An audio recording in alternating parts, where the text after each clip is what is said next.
Hello guys, now we are on the 10th and the final game in the Thematic Sicilian Tactics series, and in this game we are going to see the thematic d5 move. Let's see the game, and the game is played between Beshukov and Valery in 1997, and the game goes e4 e5 knight f3 e6 d4 cd4 knight takes d4 knight f6 knight c3 d6 bishop e3 bishop to e7 bishop e2 a6 castles queen c7 a4 b6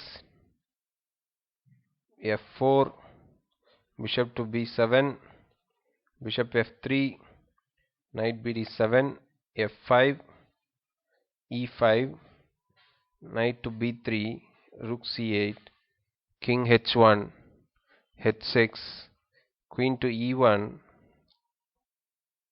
castle shot g4. Here the best move was queen g3, but white starts a flank attack on the king side, and at first sight it seems to be a dangerous one, but as the principle goes, a flank attack is best met by a pawn push in the center, so that turns out to be appropriate here. uh, okay, then now black goes for the thematic d5 push. In general, this move often heralds a forcing game where nobody quite knows what will happen. Neither black nor white has any way of turning back. Specifically in this position, black chose this moment for the push because a question was about to be posed to his f6 knight, and he would rather keep it in the center than retreat it to h7 or e8. Now e takes d5 and bishop b4. This is the immediate point of black's breakthrough.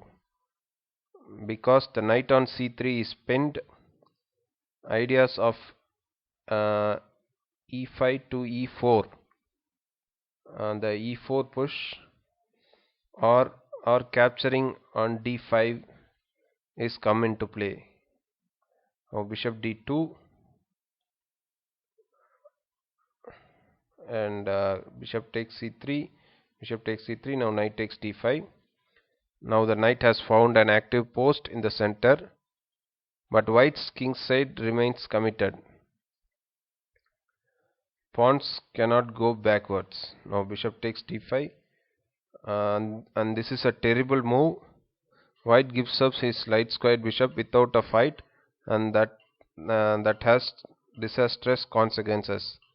The light squares are now black's sole dominion. Here one idea was to play rook d1, and but then white has probably worried about knight takes c3. Now say after queen takes c3, bishop takes f3 check, and queen takes f3, and knight to f6, and black stands very well here.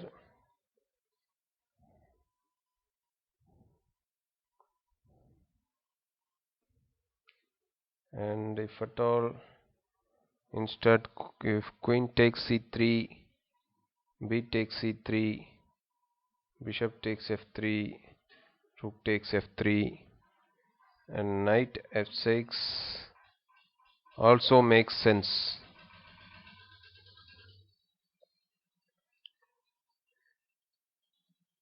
So that's why he wanted to eliminate the knight.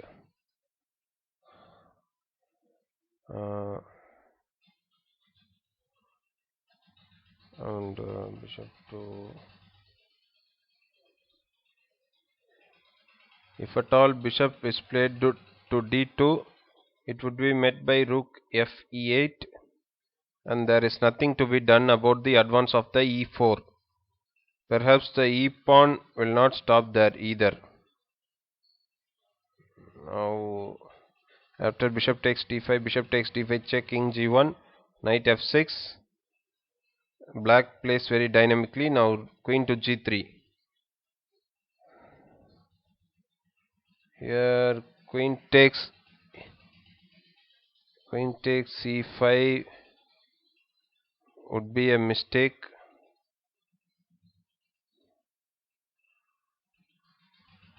because queen g3, I mean, if he takes with the bishop, and queen will take on c2, knight to d2, and rook f8. If at all the queen takes, after the queen takes, bishop takes, now rook takes c2 is coming. So after queen g3, now knight e4, queen takes e5, queen takes e5, bishop takes e5, now rook takes c2, knight to d4. White still seem to be in the game, but there is a twist coming which puts an end to this illusion. There is knight g5.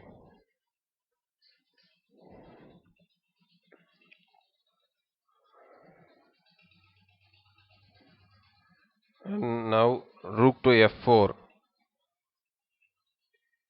If at all rook f to d1,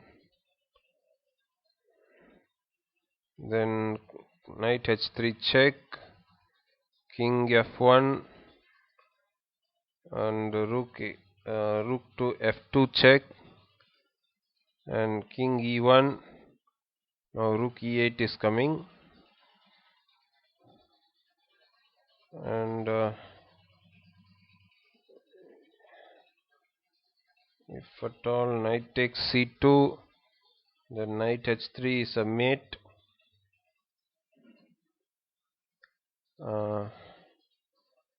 So if rook to fc1, then rook takes b2, rook takes, no, rook takes b2 should not be played here. Knight h3 check, and after king to f1, now rook f2 check, king e1, the same is coming. Here white can't try to trade material, so then after knight g4, knight g5, rook f4 is played. Now knight to h3 check, king f1, bishop to g2 check, and now king e1, and now rook to c5. So the game is over here, and white is losing. So guys, I hope you would have learned something from this game. The thematic move in this game is, after these theoretical moves, as you can see, I wanted to show uh, when white tries to attack on the king side, d5 push is one of the very important and thematic moves in the Sicilian. And after this pawn is given, the point of it is to pin the knight and then take it, and now that pawn can be taken. So keep this thematic move in mind, guys. So thank you all. I'll be meeting you in the next game.